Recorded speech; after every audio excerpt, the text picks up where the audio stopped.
நேற்று bus stand கிட்டக்க நான் நின்று கொண்டிருக்க போகும்போது ஒரு பஸ்ல ஒரு பெண்மணி என்ன பண்றாங்கன்னா அழுது கொண்டிருந்ததை பார்த்து எனக்கு அதை பார்க்க போகும்போது ஒரு குரான் ஆயத்து எனக்கு ஞாபகம் வந்துச்சு.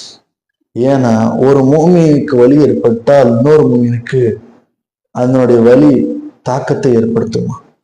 அந்த மாதிரி ஒவ்வொரு நபரிடத்துலையுமே சரி பிரச்சனைகள் இருக்கு, கவலைகள் இருக்கு. அதற்காக அழுகிறதுங்கிறது ஒரு தீர்வாக இருக்காது. என் முன்னாடி யார் அழுதாலும் எனக்கு பிடிக்காது. ஏன்னா ஏன்னு எனக்கு சொல்றதை விட அழுகிறனால ஒரு ப்ராப்ளம் சால்வ் ஆகுமா அப்படின்னு பார்த்தா இல்லை. அந்த ப்ராப்ளம் பொறுத்தவரை யார் ஒருத்தவங்க ஒரு பிரச்சனை உண்டு பண்ணிக்கிட்டே இருக்காங்களோ இல்லை ஏதாவது ஒரு ப்ராப்ளம் பண்ணிக்கிட்டு இருக்காங்களோ அவங்க காலத்துல அதே தான் கிடப்பாங்க.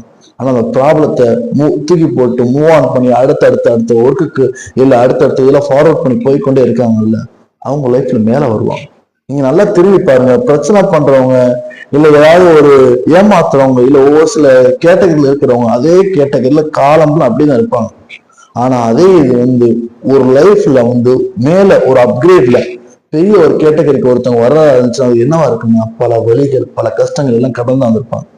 அப்ப அழுகிறது அப்படிங்கும் போது ஒரு சாதாரணமா இருக்கலாம்.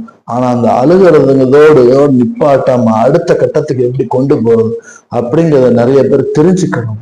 அது நம்ம லைஃப்ல மேல பெரிய ஒரு உயரத்துக்கு கொண்டு போறதா இருக்குன்றதுக்காக நான் உங்களுக்கு சொல்லக்கூடியதா